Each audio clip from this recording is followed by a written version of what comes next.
CPM-ന് കിട്ടിയ തിരിച്ചടിയിൽ എല്ലാവരും ഇപ്പോൾ വിരൽ ചൂണ്ടുന്നത് പാർട്ടി സെക്രട്ടറിക്ക് നേരെയാണ്. അതുപോലെ തന്നെ പിണറായി വിജയന്റെ ഏകാധിപത്യത്തിന് കിട്ടിയ തിരിച്ചടി കൂടിയാണ്. അപ്പോൾ കേരള രാഷ്ട്രീയത്തിൽ ഇനി CPM-ന് ഒരു തിരിച്ചുവരവ് ഉണ്ടാകുമോ? 49 വർഷത്തിനു ശേഷം രാജ്യത്ത് CPM-ന്റെ ഭരണം തുടച്ചു മാറ്റപ്പെട്ടിരിക്കുകയാണ്. ഒരു തരിയെങ്കിലും ഉണ്ടായിരുന്നത് നമ്മുടെ കേരളത്തിൽ മാത്രമാണ്. അതാണ് ഇന്നലെ ആ റിസൾട്ട് വന്നതോടെ അണഞ്ഞുപോയത്. പിണറായി വിജയൻ എന്ന മുഖ്യമന്ത്രിയുടെ സ്വേച്ഛാധിപരമായ അഹന്തകൾക്ക് ഒടുവിൽ ജനം കൊടുത്ത മറുപടിയാണ് ഇപ്പോൾ ഈ CPM-ന് ലഭിച്ചിരിക്കുന്നത്.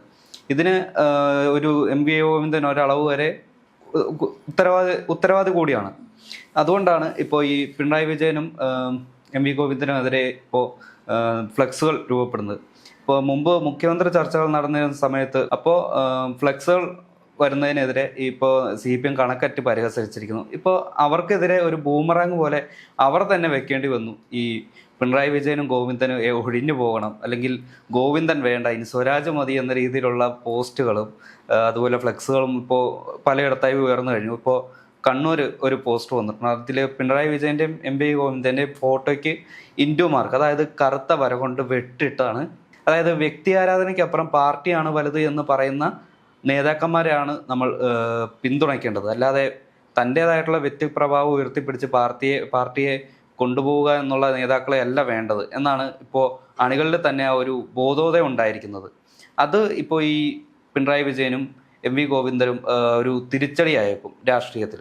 എല്ലാ മൈക്കിന്റെ മുമ്പിലും ഇരട്ടച്ചങ്കൻ നിന്ന് സ്വയം വിശേഷിപ്പിക്കുന്ന പിണറായി വിജയൻ ഒരു തോൽവി ഏറ്റുവാങ്ങിയപ്പോൾ രാജിക്കത്ത് പോലും ഒരു ദൂതന്റെ കയ്യിലാണ് നൽകി ഏൽപ്പിച്ചപ്പം. അപ്പം ഈ രാഷ്ട്രീയം അതെങ്ങനെയാണ് ഉറ്റുനോക്കുന്നത്? അദ്ദേഹത്തിന് ഒരു റിട്ടയർമെന്റ് ആവശ്യമില്ലേ? കാരണം നീണ്ട വർഷങ്ങളായിട്ട് അദ്ദേഹത്തിന്റെ ചെറുപ്പകാലം മുതൽ പല സമരങ്ങളിലും അല്ലെങ്കിൽ ഓരോ മുന്നേറ്റങ്ങളിലും അദ്ദേഹത്തിന്റെ സാന്നിധ്യമുണ്ട്. ഇപ്പോൾ ഒരു 10-80 മുകളിൽ വയസ്സുണ്ട്. അദ്ദേഹം റിട്ടയർമെന്റ് ലൈഫ് ആസ്വദിക്കട്ടെ. എന്തിനാണ് വെറുതെ അദ്ദേഹത്തെ നിയമസഭയിൽ കൊണ്ടുവന്നിരുത്തി ബുദ്ധിമുട്ടിക്കുന്നത്? വേണമെങ്കിൽ അദ്ദേഹം ഒരു MLA വർക്ക് ഫ്രം ഹോം എന്നുള്ള ഒരു പ്രവർത്തിക്കട്ടെ.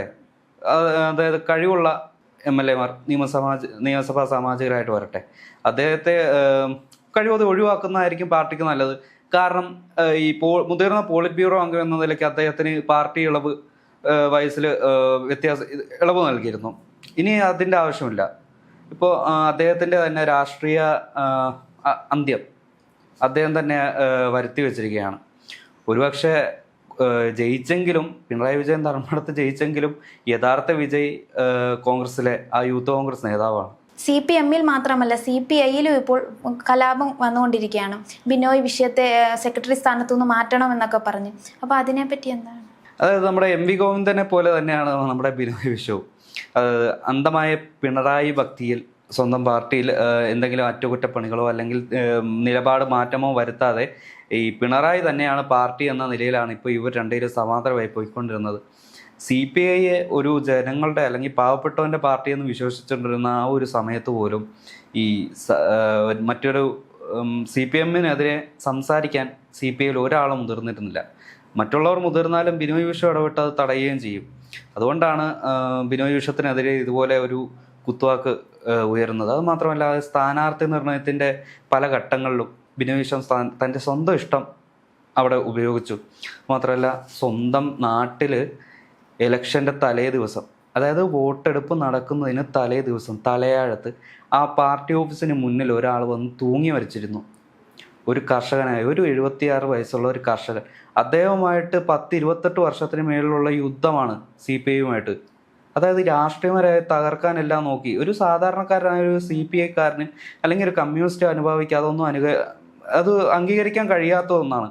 ഇതുകൊണ്ടെല്ലാമാണ് ഈ ഒരു ബിനോയ് വിശ്വത്തിനെതിരെ ഒരു കുന്തവാൾ ഓങ്ങുന്നത്. അത് മാത്രമല്ല, ഇതിൻ്റെ ഇസ്മായിൽ പക്ഷമുണ്ടല്ലോ, ഇസ്മായിലിനെ ഒരു പ്രായത്തിൻ്റെ പ്രതിസന്ധി പറഞ്ഞ് പുറത്താക്കിയ അതേ ആൾക്കാർ തന്നെയാണ് ഇപ്പോഴും ഒരു കടൽ കിഴവൻ എന്ന നിലയിൽ CPI-യിൽ തുടരുന്നത്.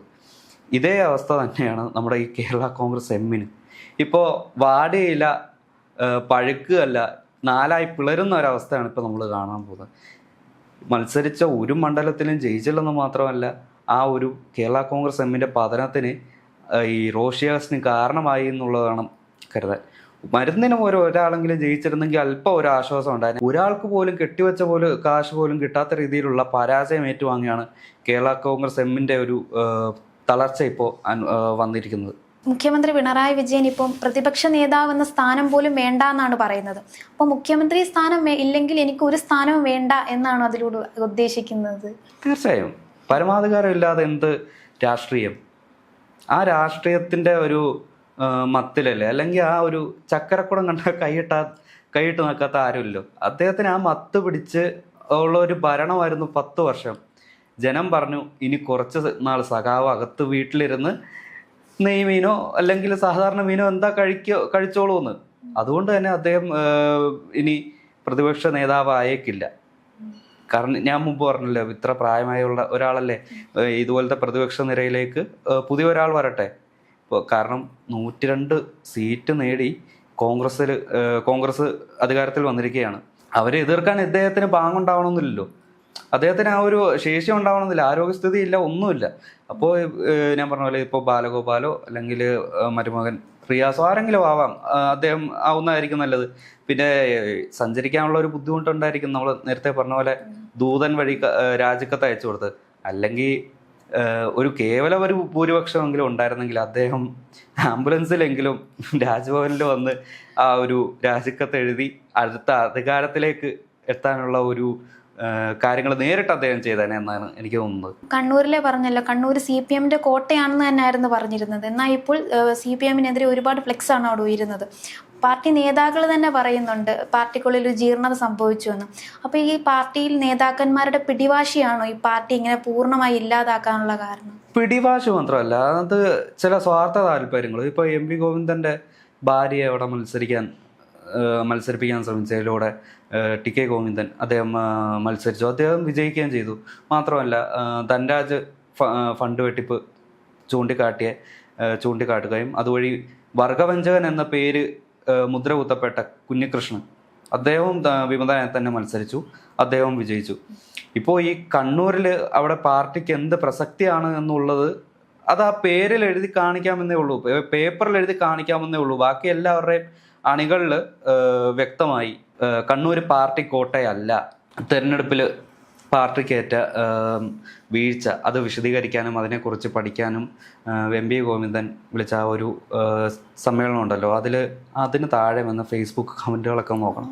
ഒന്നിറങ്ങി പോകാമോ, അല്ലെങ്കിൽ സ്വരാജിനെ ഇരുത്താമോ, അല്ലെങ്കിൽ നിങ്ങളെല്ലാം കാരണമാണ് ഈ പാർട്ടി ക്ഷയിച്ചത്, നിങ്ങളുടെ എല്ലാം എന്താ പറയുക അവരുടെ സ്വന്തം തനിഷ്ടപ്രകാരം, അതായത് സ്വന്തം വ്യക്തികൾക്ക് വേണ്ടി സീറ്റ് മാറ്റിവെച്ചതും എല്ലാമാണ് ഈ ഒരു പാർട്ടിക്ക് അപജയം ഉണ്ടാകാൻ കാരണമെന്നാണ് സാധാരണ അണികൾ വരെ ഫേസ്ബുക്കിൽ കമൻ്റ് ഇടുന്നത്. കാരണം ഈ സൈബർ പോരാളികൾ വരെ അവർക്ക് ബോധോദയം വന്നു തുടങ്ങി. നമ്മുടെ ഈ ഇലക്ഷന് റിസൾട്ട് വരുന്നതിന് 2 ദിവസം മുമ്പ് വരെ എക്സിറ്റ് പോളുകളെല്ലാം മായയാണ്, അല്ലെങ്കിൽ എക്സിറ്റ് പോളുകളിലല്ല എക്സാക്ട് പോളുകൾ ആയിരിക്കും. അത് ജനങ്ങളുടേതായിട്ടുള്ള ജനങ്ങളുടെ വിധിയെഴുത്താണ് ഏറ്റവും വലിയ എക്സാക്ട് പോൾ.